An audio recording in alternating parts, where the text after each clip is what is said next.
ქრონიკული ვენური დაავადებების მართვის თანამედროვე პრინციპები თემა დღეს რეგიონში მომუშავე გინეკოლოგებმა განიხილეს. ქრონიკული ვენური დაავადება გინეკოლოგიურ პრაქტიკაში დაავადების დროული გამოვლენის მნიშვნელობა სპეციალურად ორგანიზებულ კონფერენციაზე სპეციალისტებმა ამ და სხვა ნიუანსებზე იმსჯელეს. ბოლო დროს გინეკოლოგიაში ამ აქტუალური დაავადების შესახებ ექიმებს პროფესორი ზაზა ლაზარაშვილი ესაუბრა, მან კოლეგებს მკურნალობის თანამედროვე მეთოდებიც გააცნო. კონფერენცია ფრანგული ფარმაცევტული კომპანია სერვიეს ორგანიზებით გაიმართა.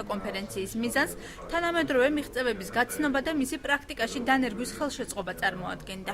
ხანგრძლივად გრძელდება ზაფხულის სეზონი და მაღალი ტემპერატურა ზოგადად ვენური დაავადებებისთვის ეს რეგიონი მიიჩნევა ერთ-ერთ ყველაზე უფრო მნიშვნელოვან და საყურადღებოდ. ამდენად ამ ახალი ინფორმაციის მიწოდება, რა თქმა უნდა, ძალიან მნიშვნელოვანი პრაქტიკოსი ექიმებისათვის.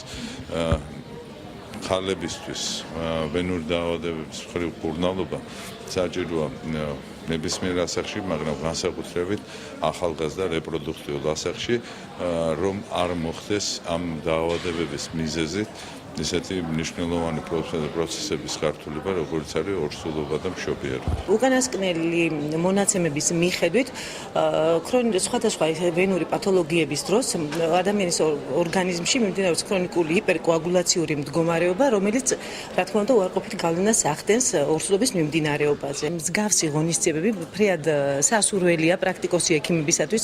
პირველ რიგში ჩვენ ვეცნობით თანამედროვე სამეცნიერო მიღწევებს, თანამედროვე გაიდლაინებს და აქ მიღებულ ცოდნას და სიახლეებს, რა თქმა უნდა, მე გამოვიყენებთ ჩვენს პრაქტიკაში.